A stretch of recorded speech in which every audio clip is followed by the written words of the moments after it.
All right, I'm going to be slapping the crankcase together here on the 395. Can't quite put the cylinder on it yet, but I'm getting impatient. I put the rubber bits on the bumpers on the crankcase already. It's not really easy other than the one sole bushing that bolts on. The problem, and hopefully I'll get this to work here, is this rubber bumper that mounts on the inside of this half of the clutch half of the crankcase. It has a rather big rubber flange on the one side, and I don't know how the hell it's going to get through there. The workshop manual says to use a piece of string like this and force it through. I've already tried that with just one. It don't work. It gets it halfway, but you just can't get it all the way through. So I'm going to try two with coming in off the opposite ends to try and pull it through with very similar pressure coming from both sides of the diameter of the inside of this rubber. I'm also going to try and give myself a little help by lubing this up in hopes that it'll help slip it through. So let's see how this works here. I'm not overly optimistic about this. Boy, was it a bugger doing it with just one string. But it showed indications that that indeed is the method to use. I just couldn't get it finished off.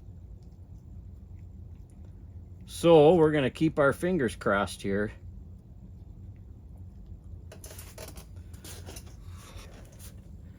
And if necessary, we will see if maybe we can use some pliers to help. All right.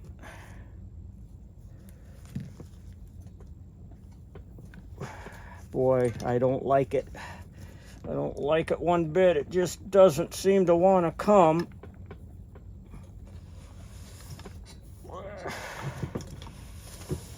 Oh, man. I just don't like it. There, it did work. My God. All right, so the trick is to use two strings. I don't know if you saw that. Come off of both sides. Bring it up on one. Try and anchor the pressure once you have the lip coming over, and then pull up on the other side. Now, I've got most of it in, so we should be able to bring this sucker home now. Oh, it's coming back out. All right, well, wow. I'm amazed that this has worked this well so far, but we're not home free yet. We're just about there. I'm going to see if I can maybe use a screwdriver here to coax the rubber underneath there to come out. Maybe I can use a pair of pliers like this to press it.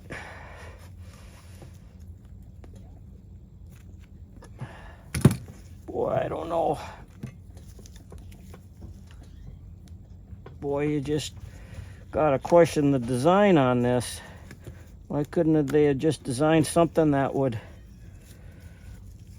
bolt on like the other side? But I think we're gonna get it. Trying to work it back and forth here. And get that last little bit of the lip.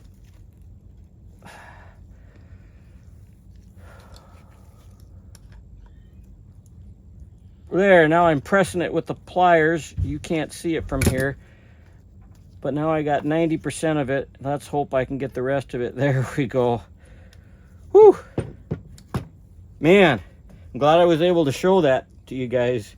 I tell you what, that's one of the biggest, most nuisance, difficult jobs I've had so far working on this 395.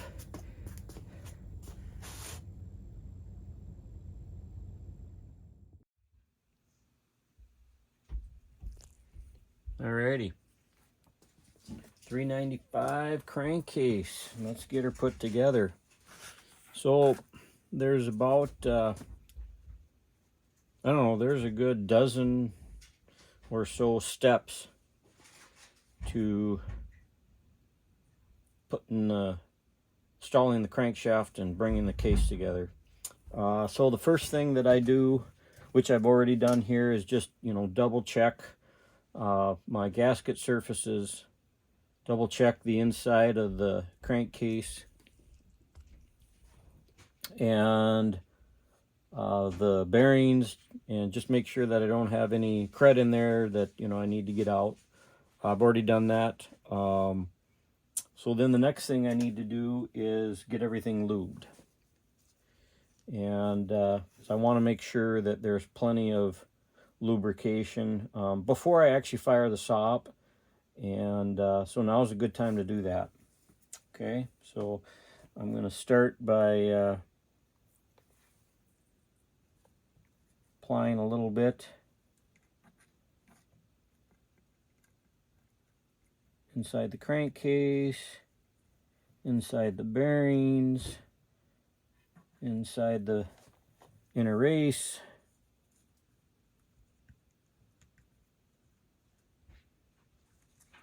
of course this is going to make a little bit of a mess. That's why I have some Scott towel here.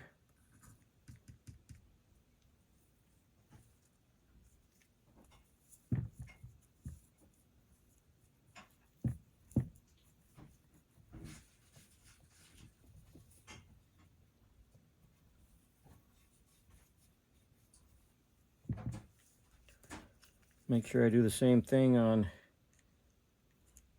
this side of the bearing. Now I don't go hog wild on this, just enough to give it a little bit of lubrication.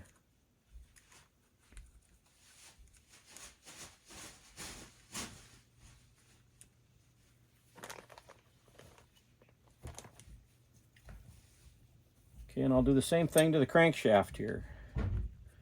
So any place that I have bearings, seals, joints,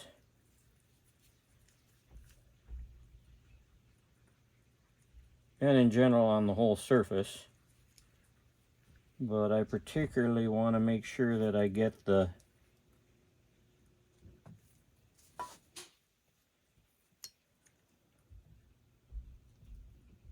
lower end of the rod bearing lubed up well. I like having a little bit on the portion of the crankshaft that's going to go up in against the inner race.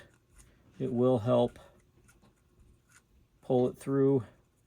Some people might use grease, but two-stroke works fine. That's what's going to go inside the case anyway.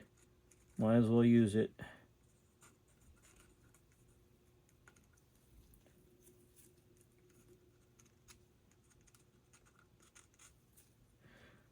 Alright, we got plenty of opportunity to get the rod.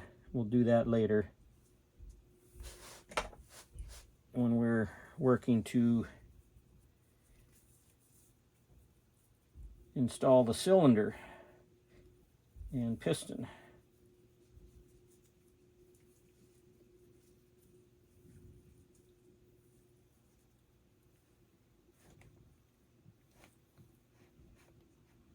Okay.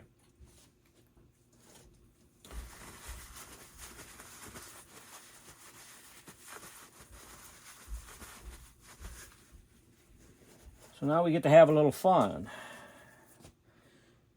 So it doesn't really matter what crank shaft assembly tool that you use. Just make sure that you fit it dry on the threads to make sure you're not going to cross thread anything and that you don't have a burr or anything that's going to cause issues. I've already done that, so we're golden, we're good to go. Of course, make sure you're paying attention to what side of the crank you're inserting through the crankcase so you don't get that wrong. So I almost always start on the clutch size, just because that's what's almost always recommended. So I'm going to initially just get it started here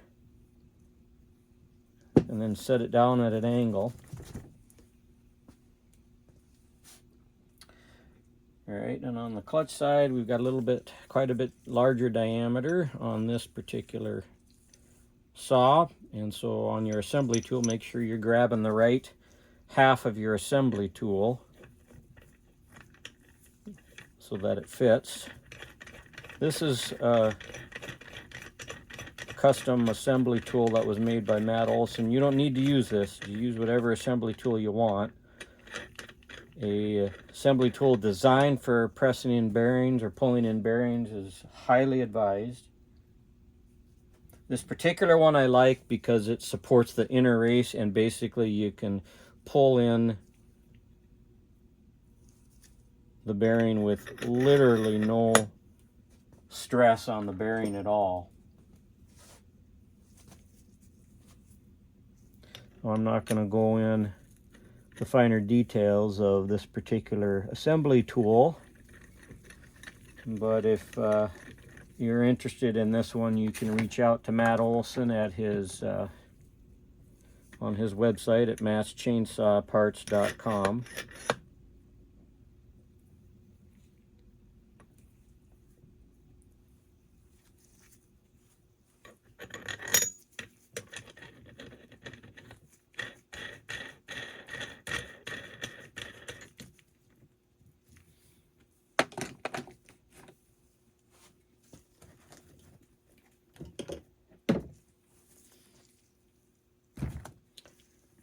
This particular assembly tool is nice from the standpoint that it allows you to do this by yourself. You don't need any extra pair of hands.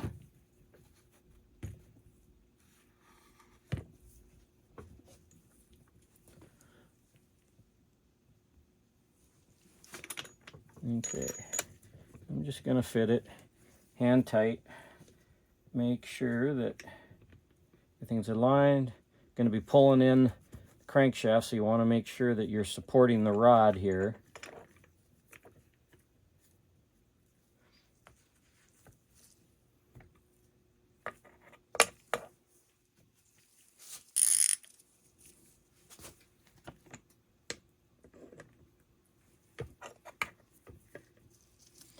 And then these assembly tools make it really quite easy to press in or pull in the shaft. And you're just gonna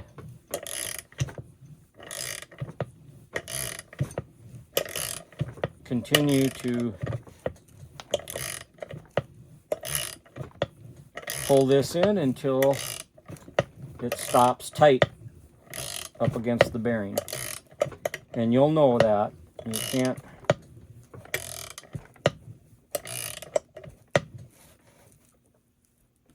all right. Then whichever assembly tool you use, you'll just, once you get it seated, you'll just back off of it. That'll loosen the nut on the assembly tool, and then it'll come off really quick.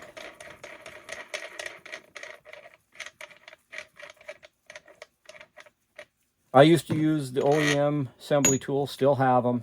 I just don't know when I'm going to use them again because I'm really keen on this design. It had been bugging me for quite some time that the OEM crank tools clearly imparted a little bit of lateral stress on the bearings, and just stumbled across one of Matt's videos where he was demonstrating this crank tool, and tell you what, it really is slick. Matt, you're probably never going to watch my videos, but if you do, kudos to you, man. Thanks for your work on this tool and all the other videos you've posted. Really valuable site you got. All right, so now we've pulled in the crankshaft on the clutch half. Our next step is to, let's see, start working on the flywheel side here. Let me get this around so you can see from the top end there. All right, maybe I'll zoom you guys in just a little bit more. How's that?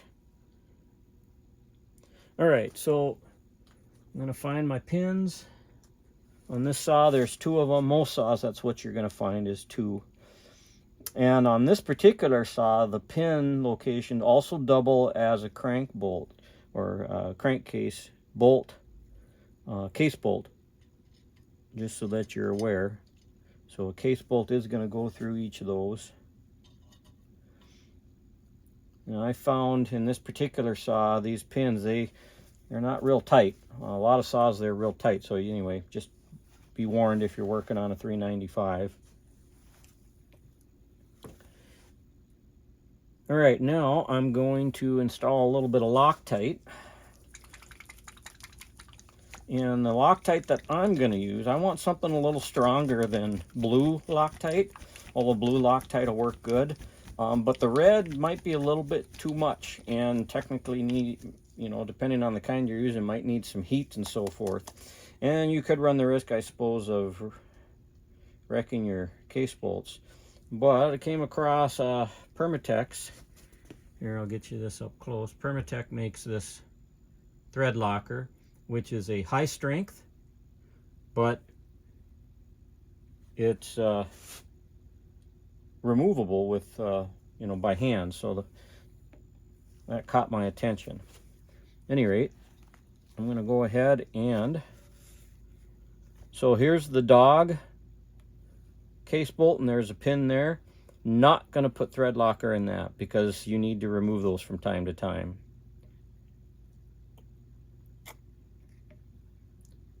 So on this, there happens to be 6 that you'll need to put thread locker in. This here, which is a shorter bolt of all of the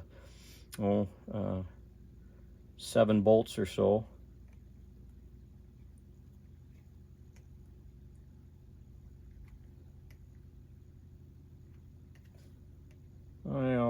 I probably put in more than I really need to on these.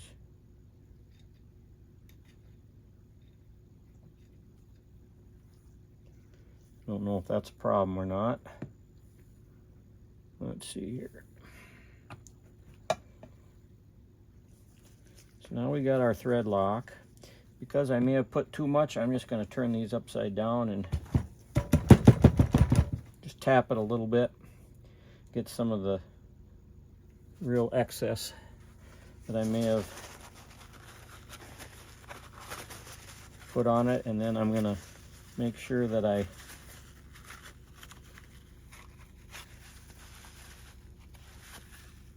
dry the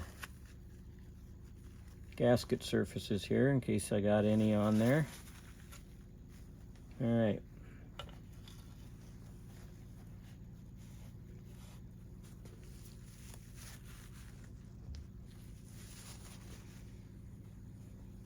All right, we got our Loctite in. Let's see. Well, I guess the next stage is going to be, now, if this was a super nice, clean crankcase, I wouldn't need to do this.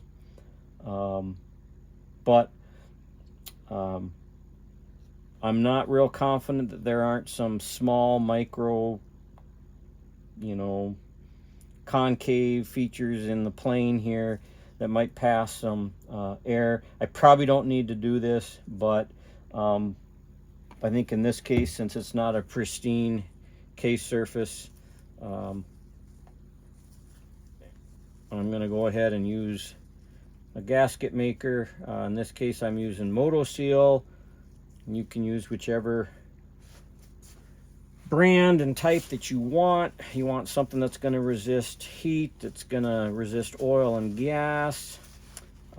This is fairly equivalent to the 3-bond 1184 that you might be familiar with. Okay, so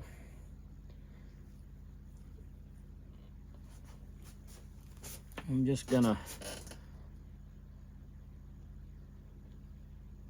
start applying this. And boy, when I say you don't need to apply much, I mean it. You really don't. So I'm just going to make sure that I've covered the surfaces, but I do not want anything that's overly thick. And after I have it applied here, I might even just thin it out one more time. You'll be able to clean some of this up after you've applied it, even in the crankcase, although that's much harder to do, and that's where you really want to make sure you're not applying too much of this. And so, you know, it's not a bad idea to do this in the oil tank, because you don't want your oil tank to leak, right? But the other reason to apply it over the whole surface here is that, you know, this is going to add probably a thousandth or two of an inch thickness. And so if you are adding uneven thickness, I think that could potentially cause some leaks as well.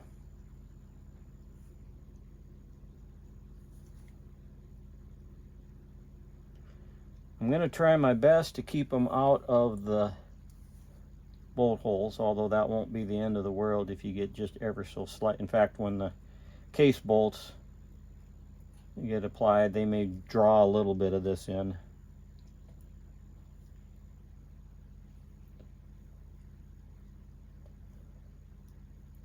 Some gasket maker is fairly liquidy. This stuff, especially if you haven't used it much and it's older, it's gonna, you know, start tacking up on you, and it's gonna get really tacky.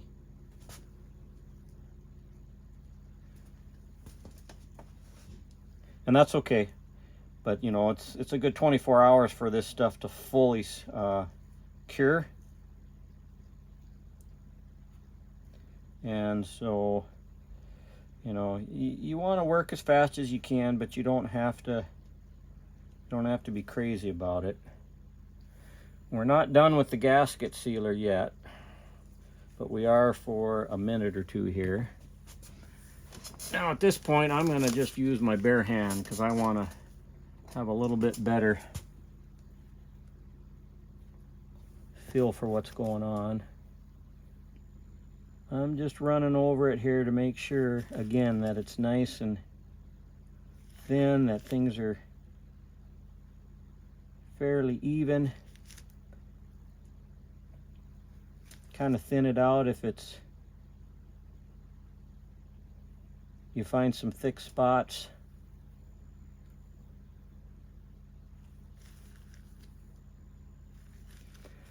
We got some stuff that's already gone into the case, which won't really matter, especially in the oil tank.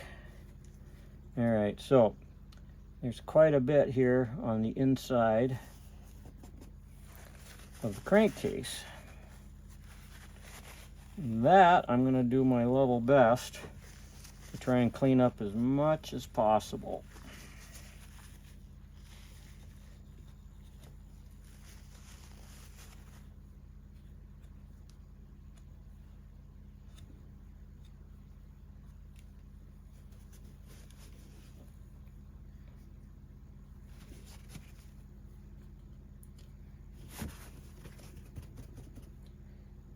Okay, looking fairly good, but I can see I got a little overzealous with my removal here. A couple spots where I almost completely removed it.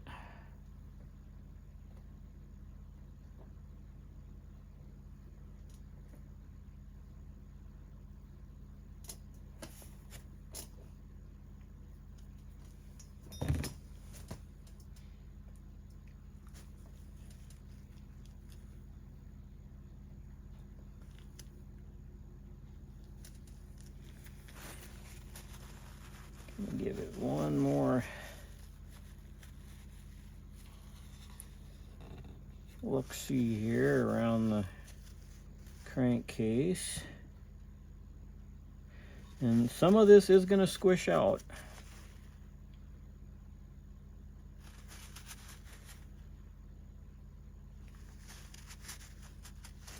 Okay. If it's very, very little bit along the gasket line in the crankcase, it won't be a problem. But if you have a whole lot of it squishing out, then it could get on the crank, could come loose, and eventually then cause yourself some problems. All right, so now that we got that done, it's time to get our gasket on. Check to make sure you guys are still in focus.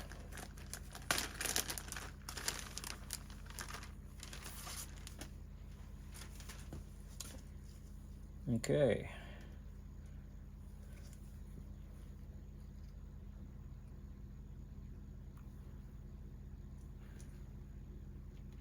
So this gasket maker, similar to if you had used grease, and if I didn't feel I had to do this, then I would have used grease as called for in the workshop manual.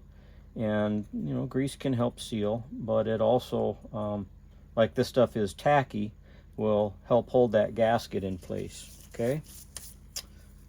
Right. So now the next step is to either apply a little bit more gasket maker on the gasket here, or onto the other half of the crank, or the crankcase.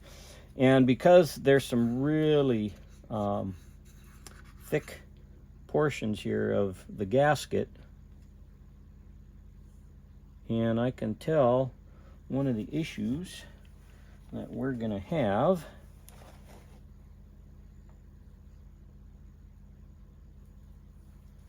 right out of the gate that I did not anticipate is that we're going to have to deal with cutting away some of this gasket.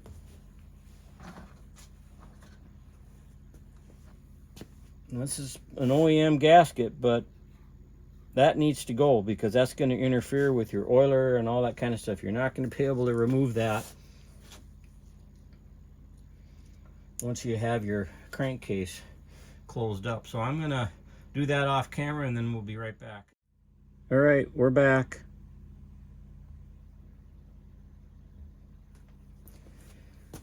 So you can see I've removed the gasket here. So now that I know where my gasket is, right, my choice is to apply gasket maker over here or back on the gasket again. And I'm going to go for the gasket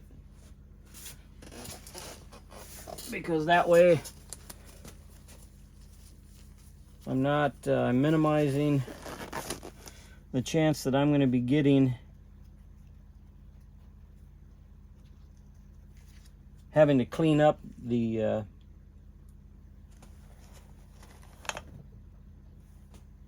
actual crankshaft itself. And again, thin is the name of the game. Chances are you don't even need to do this, so if you just put a little bit, a little goes a long way.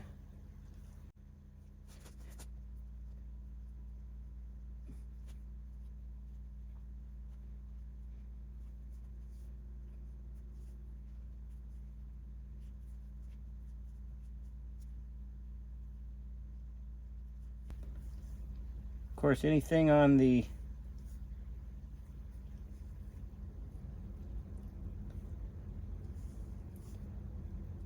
outside, you can surely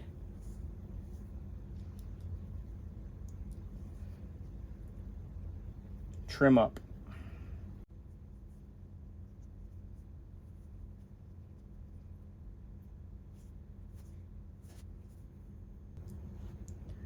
I'm not too impressed with this gasket. This was supposed to have been a OEM gasket. In fact, I know it is. I got it directly from Husqvarna. but it is so big and large. There's so much overhang on it. And those voids there that I had to cut out, man, you shouldn't have to do that. You just shouldn't. Okay, we're ready.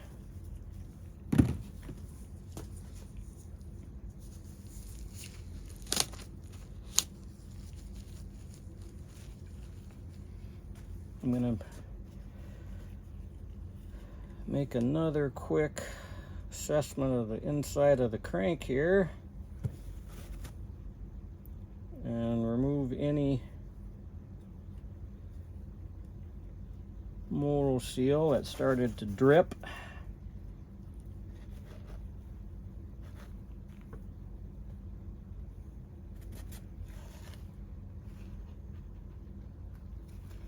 Whatever I can clean up now on these edges will minimize what I have to do in tight quarters afterwards. Okay, so that's looking good.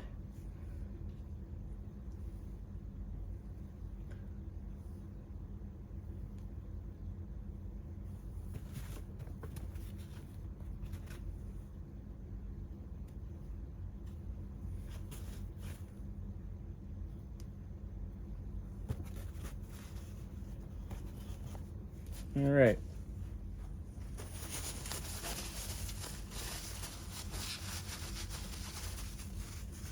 So depending on the saw, and on this one, there's a step that's crucial, or at least it makes it a lot easier if you think about it now, and that is to get the oil tank vent installed. And this particular saw, when I took it out, it was positioned kind of like this, so that it ended up towards the top of the tank, top and front of the tank. All right, so I'm just gonna get that pressed in here.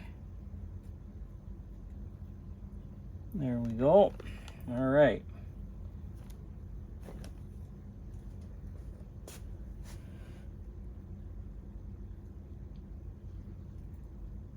Okay, so now what I'm gonna do, and I apologize if this won't be terribly obvious because of the angle, but I'm gonna initially kind of get things faced up here.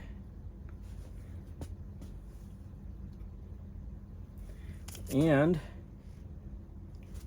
I'm going to go ahead and get my case bolts started. The one case bolt here is the dog bolt. We have a shorter one that goes down below that dog bolt, and then we have 5 identically sized case bolts.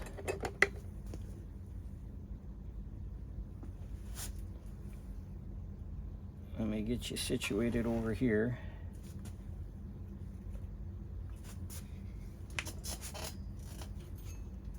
And because I'm not installing the dogs yet, I've got some washers on the dog bolt, case bolt, because I don't want, because it'll tend to want to bottom out, and I want to get full, since it is a case bolt, I want to get full torque on it. And all I'm doing here is starting it. I'm just enough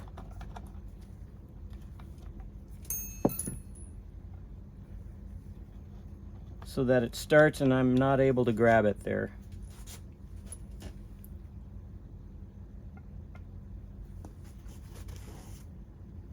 See if I can grab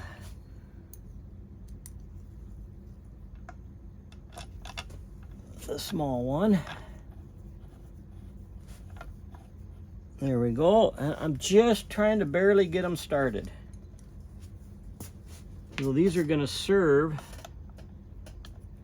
as a guide, just like the guide pins do.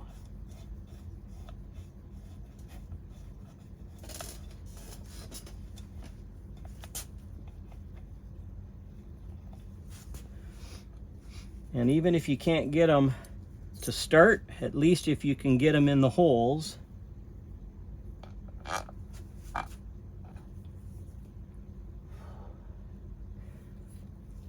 they still serve that function of guiding things as you start pulling the case together.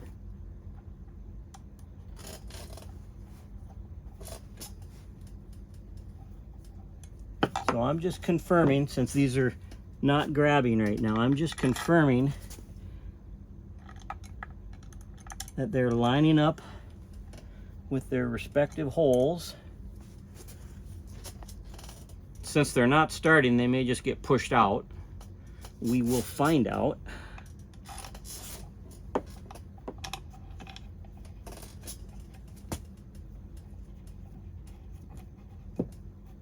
But a couple of these were able to start.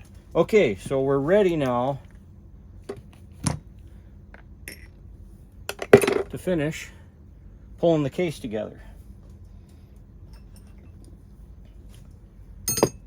So I'm going to gently reposition so that you can see.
And just like before,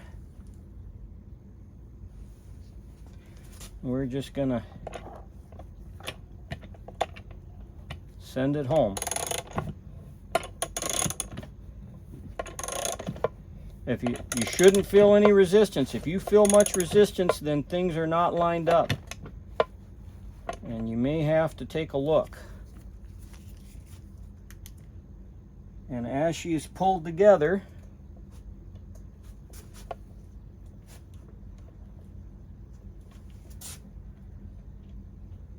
it should be coming together evenly.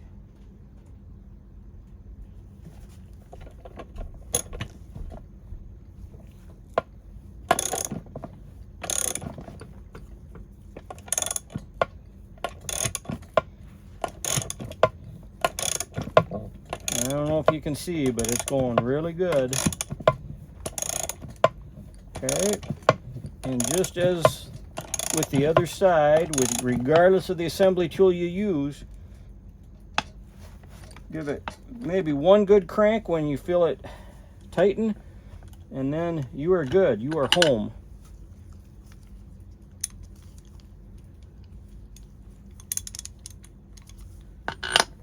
Now I'm just going to loosen my assembly tool.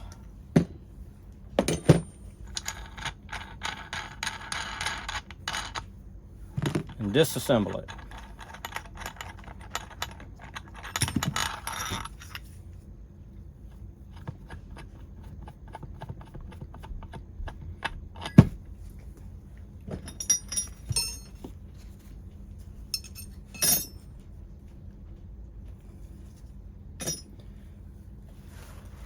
Okay. Now at this point it's time to continue sending those case bolts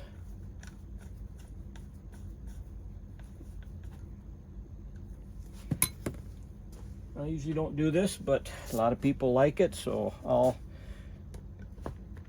use this on a low setting, and I'm really not gonna crank down on it. I'm just saving some time.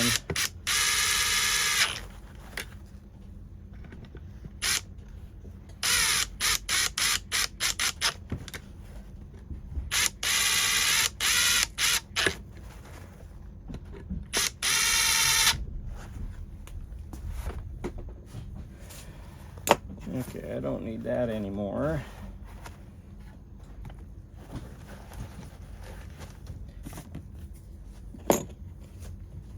Nope, I'm going to, as I tighten this, cross tighten it. That's what they recommend in the manual. So you get a little bit of a more even pressure.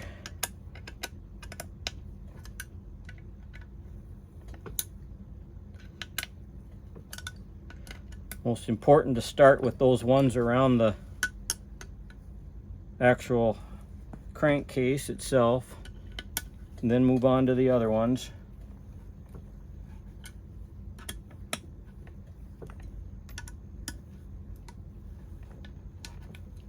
Okay, now according to the service manual,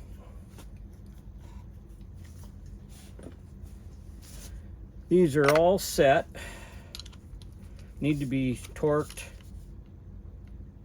to between 7 and 9 Newton meters, and I've got my torque wrench set for 8. So I'm just going to run through that here.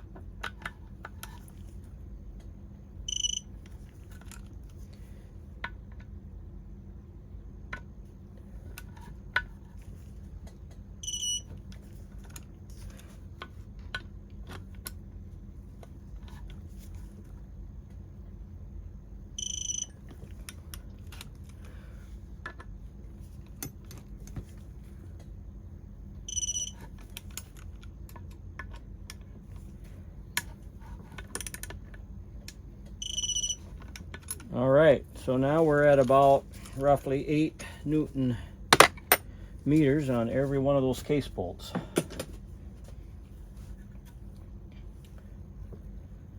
Now you can run this up and down and see how she feels. Boy, it's silky smooth. And another trick you can do is, I'm just eyeballing it here,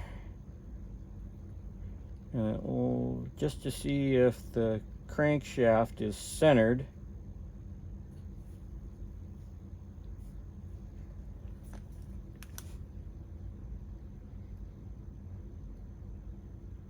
Can't quite tell. If it's not, it's pretty damn close. So what you can do there is grab a feeler gauge. And I'll finish this off camera, but basically what I'm going to do here is take a feeler gauge, and I'm going to make sure that the distance here on the outside of the crankshaft next to the crankcase is identical. And if it's not, then I'm just going to lightly tap using a brass mallet with a nut on these threads. Just, 1 or 2 taps either way till I get it perfectly centered. What that can tend to do too is if there's any tension built up from drawing in the crankshaft, is it'll loosen that up so that there isn't any tension on the bearings. All right, so let's see here. Basically that's it. That's the process of putting a crankcase back together. So hope you found it interesting. Bowman out.